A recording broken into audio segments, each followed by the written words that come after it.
humildade, sacrifício. Não poder, não glória, não domínio, não exaltação, não ao seu nome, mas ao nome dele. Porque afinal de contas, tudo que acontece depois deste versículo 6, e eu queria te convidar a lê-lo em casa, é uma troca. Tudo muda então.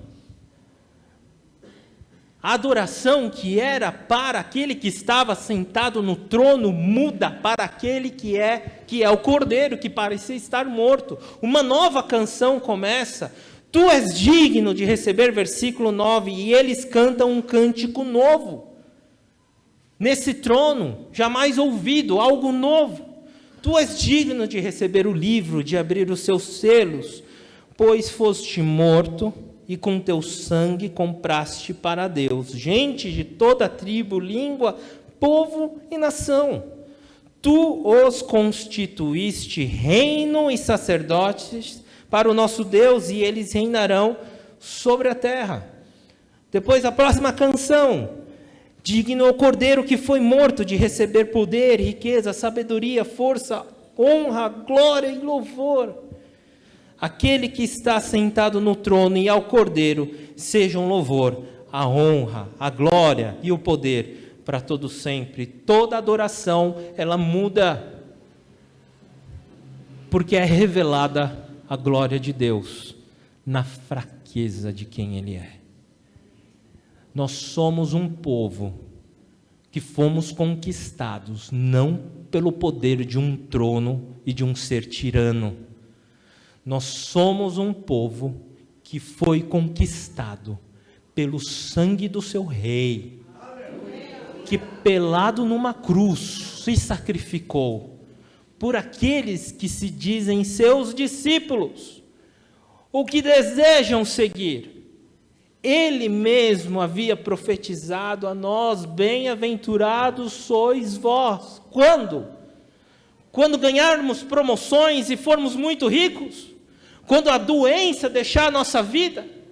Quando formos prósperos e podermos fazer todas as viagens que a gente quer? Bem-aventurados sois vós. Quando caluniarem você? Quando te humilharem? Quando inventarem mentiras sobre você, porque você segue a mim?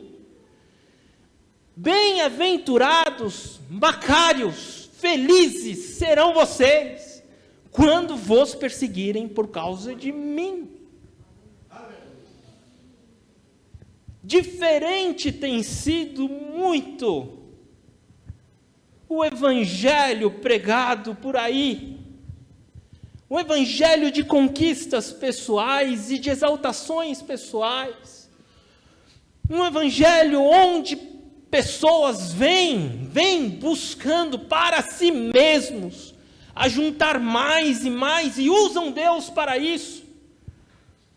Talvez a sua doença seja maneira, talvez, se você já orou pedindo para Deus te curar, não é porque Deus não te cura às vezes, como foi para o meu pai,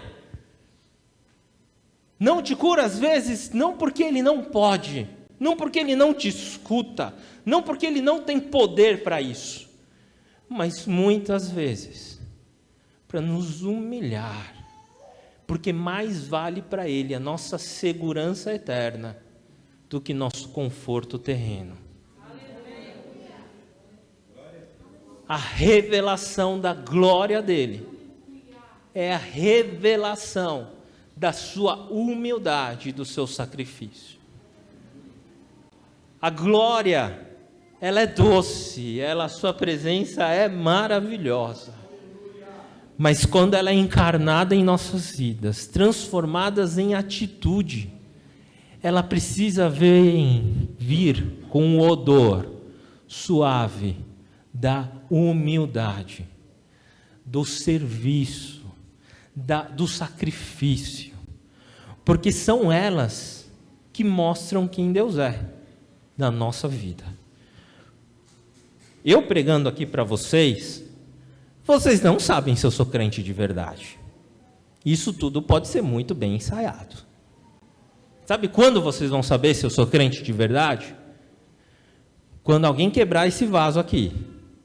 Quando alguém me humilhar. Quando alguém me quebrar. Quando o vaso é quebrado, o que está dentro ele se manifesta.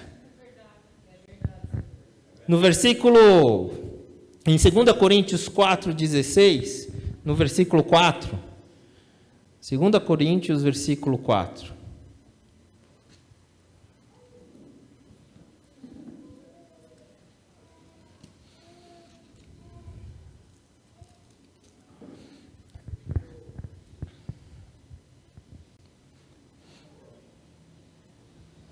Aqui estou no primeiro.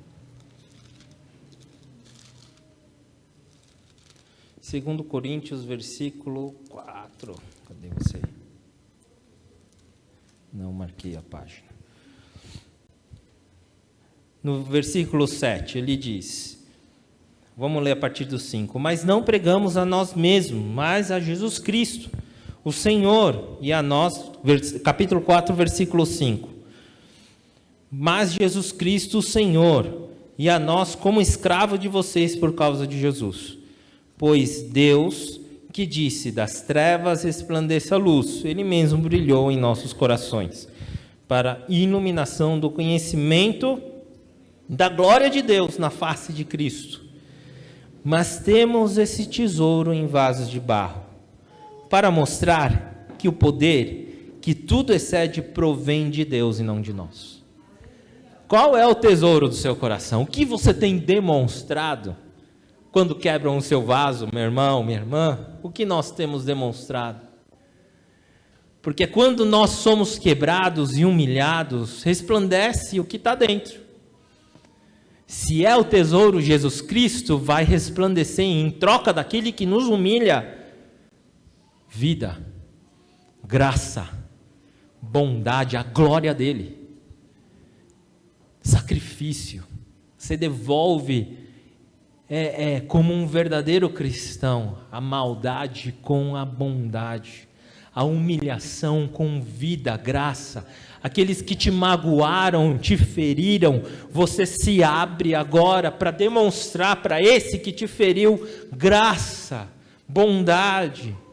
Para esse que te feriu, é difícil, meu irmão, é muito difícil, eu sei, dependendo do que é, pelo amor de Deus. Não gostamos de ser humilhados, não gostamos, mas se esse é o caminho que nosso Cristo seguiu, é o caminho daqueles que se chamam seus discípulos, ele deve ser o caminho da sua igreja, o caminho de gerar vida. É fácil ser cristão entre os cristãos, às vezes é mais difícil, depende de onde você está. Mas Deus nos chama para a humilhação, para perdoar o imperdoável muitas vezes, porque Ele fez isso com nós. Eu gostaria de ler com vocês uma citação de Agostinho, um dos patriarcas da igreja, que viveu lá pelos anos 500 depois de Cristo. Em seu livro Confissões, ele tem esse trecho. Eu vou ler. Eu gostaria que, para procurar atingir e conservar a verdade, tu te submetesses a esta via com todo o teu fervor, e que não te enveredasses por outra que não seja a que foi preparada por aquele que viu como Deus a fraqueza de nossos passos. Esta via consiste, em primeiro lugar, na humildade, em segundo lugar, na humildade, e em terceiro lugar, na humildade. E quantas vezes me perguntares, continuarei dizendo a mesma coisa. Não porque não haja outros preceitos que são afirmados, mas porque se a humildade não precede tudo o que fazemos de bem, e não acompanha e o segue, se não é proposta para que a contemplemos, e imposta para que a ela estejamos adstritos, logo que nos regozijamos por alguma boa ação, O orgulho nos arranca tudo das mãos. E que se os outros vícios devem ser temidos no seio do pecado, o orgulho deve causar medo, mesmo numa boa ação. Se não queremos que as ações realizadas de maneira louvável se percam pelo desejo do próprio elogio.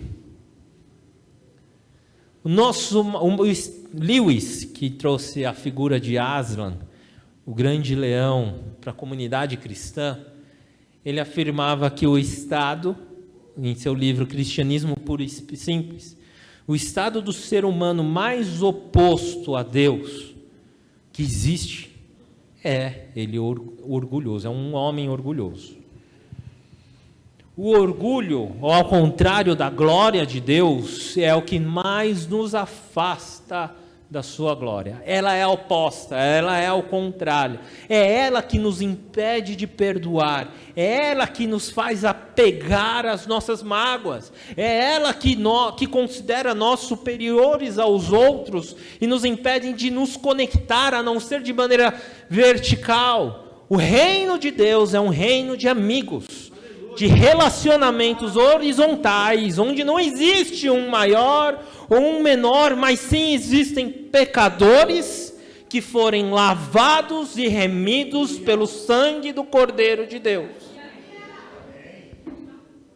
Esse era o desejo de Paulo para a igreja de Filipe. Esse é o desejo de Deus para a sua comunidade.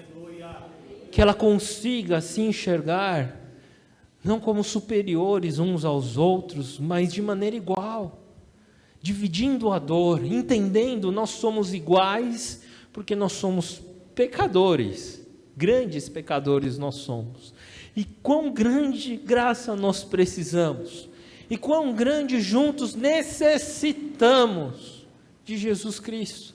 Aleluia. Por isso, meu irmão, minha irmã, eu volto agora para 2 Coríntios 4,16, que é o slide, se ainda for possível, acho que é o slide 9.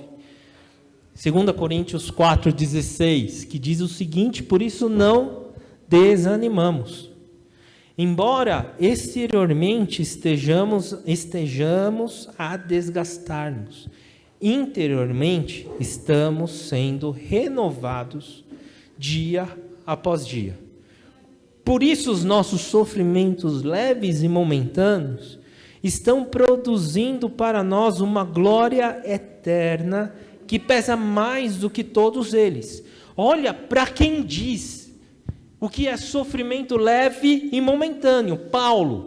Paulo, ele é o total oposto da teologia da prosperidade.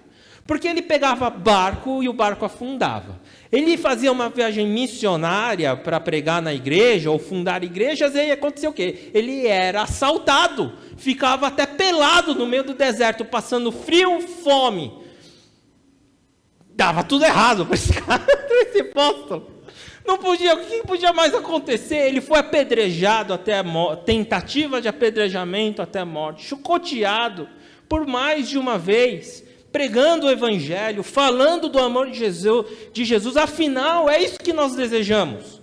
Quando a gente faz uma coisa boa, se sacrifica por Jesus, a gente quer o quê? Agora Deus, eu decidi seguir você, né? Jesus, vamos lá, eu vou decidir fazer isso. Na primeira pancada que a gente toma, a gente olha para o céu e fala: não, isso não é justo. Eu decidi seguir você e está tudo errado. É exatamente isso que acontecia com Paulo muitas vezes. Ele era por muitas vezes apedrejado, assaltado. Muitas vezes as igrejas não sustentavam ele, ele tinha que fazer tendas para se sustentar e poder comer. Era alguém que carregava as marcas de alguém rejeitado. Quando ele escreve 2 Timóteo,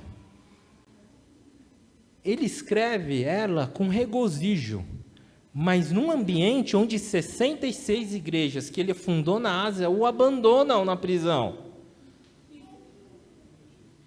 E dali ele ia ser decapitado, sua última carta. Ele não termina a carta de maneira triste ou desamparada. Pelo contrário, ele, como Keller, que morreu essa semana, um grande teólogo nos Estados Unidos que escreveu muitos livros, termina a sua vida desejando o Cordeiro de Deus, desejando o tesouro maior. Por isso ele diz, nossos sofrimentos leves e momentâneos. Diante de tudo isso, ele diz sofrimento leve e momentâneo. Por quê? Porque ele está comparando o seu sofrimento com a glória de Deus, com aquilo que Jesus passou, com aquilo que Jesus fez na cruz, com o seu grande amor. E diante de tudo aquilo que Jesus é, tudo aquilo que ele fez, ou tudo aquilo que ele faz, e tudo aquilo que ele sofreu é leve e momentâneo, vai passar. Vai passar, meu irmão. Ele é leve e momentâneo por causa da glória dele. E eles produzem para nós glória eterna, porque nos humilham. Por isso que produz para nós glória, mas uma glória eterna. Pesa mais, essa glória eterna pesa mais do que todos eles. Todo o sofrimento, todo. E assim, fixamos os olhos, não naquilo que se vê. 2 Coríntios 4,18. Mas no que não se vê, pois o que se vê é transitório, mas o que não se vê é eterno. Amém. Meus amados, minhas amadas, quando você obedecer a Deus, não espere anjos, bebês cantando, oh, muito bem, Gerson, você fez tudo de bom, toma aqui uma oferta. Toma aqui, né? Vai acontecer o contrário muitas vezes. Às vezes coisas boas, que coisas ruins. Depende, a dele é Deus, ele decide. O que ele quer de nós é fidelidade. Um olhar fixo nele. Esse olhar fixo nele nos dá a capacidade de passar pelas humilhações. Não com peso, ai, coitadinho de mim, mas com alegria. Aleluia. Porque ele disse que seria alegria. E assim os discípulos viveram. Eles eram presos, chicoteados, então agora pode ir. E eles saíam da prisão, em Atos 5, se não me engano, felizes, um olhando para o outro, olha mano, Deus nos achou dignos de sofrer por causa do caminho. Ah, que alegria! Essa é a alegria de viver a glória de Deus. Aleluia. De ser humilhado por causa do Cordeiro, de ser diminuído e sacrificar a sua vida por causa do Evangelho, por causa de Jesus Cristo. Que Ele seja o seu maior tesouro, o seu maior desejo, o seu maior anseio, o seu maior e tudo para você. Que seus olhos continuem a brilhar por Ele e para Ele. Que seu coração palpite por Ele, não por aquilo que Ele pode. Ele tem muitas coisas boas a nos oferecer nessa jornada, mas acima de todas elas, o nosso maior desejo precisa estar para com o Cordeiro de Deus. Vamos orar? Glória a Deus, aleluia.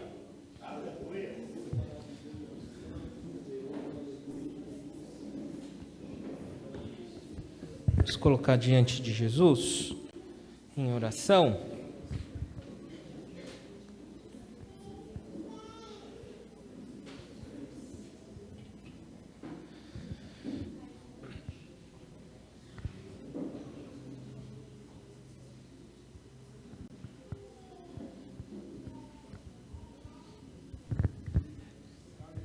E é isso que eu quero fazer com vocês neste momento, nessa oração. Fazer a pergunta que eu dei risada. Mas agora sério. Você quer chegar nesse ponto com Jesus Cristo?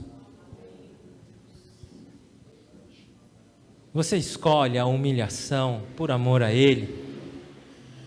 Olha que Deus vai te dar oportunidades de ser humilhado, de poder se doar, sem ser reconhecido, onde ninguém vai te ver. E se esse é o seu desejo do seu coração, responda da maneira que você desejar, se ajoelhando, levantando a mão, orando alto ou baixo, ou da maneira como você se expressa diante de Deus. E se coloca diante dele, você não está diante de ninguém, a não ser o teu Deus. Ele é o mais interessado de ouvir de você o que você entendeu em relação àquilo que ele revelou para nós aqui. Que a glória de Deus faça parte de nossa vida, que ele encarne, que ele gere atitudes, escolhas, e essas escolhas possam revelar quem ele é para o nosso mundo. Senhor Jesus, assim nos colocamos diante da sua santa presença, doce presença, que o Senhor conquistou para nós através do seu sangue, através da sua cruz, através da sua humilhação e através da sua ressurreição. Quão poderosos são as suas palavras, ó Pai, que nos acolhem e que nos enchem de amor e que nos chamam a uma vida de discípulo teu, uma vida que o Senhor nos ensinou a percorrer, que nada tem a ver com orgulho, com posições, com um sentimento de ser superior, mas tem tudo a ver, ó Pai, com o serviço, com a humilhação e com o sacrifício.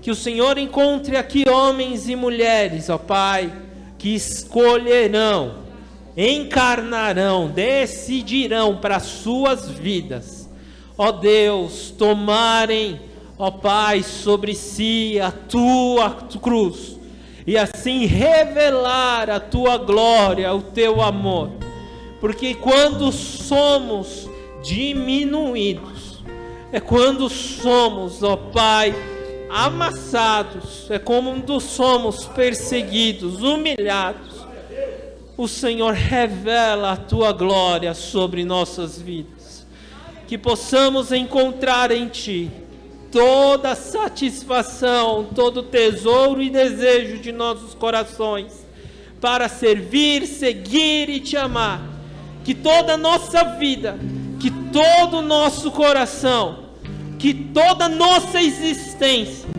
possam refletir o Cordeiro que parecia ter estado morto, mas não está, ele vive e vive para todo sempre, e que essa eternidade, ó Pai, possam moldar, refletir, resplandecer, ó Pai, sobre nossas escolhas e atitudes. Use-nos, ó Deus, como seus servos, filhos, amados teus, para a tua glória, para a tua honra. Que sejamos marcados pelo serviço, pela humildade, pelo sacrifício, por quem tu és sobre nossas vidas. Assim nós te louvamos e te adoramos e oramos em nome de Jesus. Amém. Uma salva de palmas ao nosso Jesus, o Cordeiro e o Leão, aquele que venceu e é digno de receber toda a glória e louvor.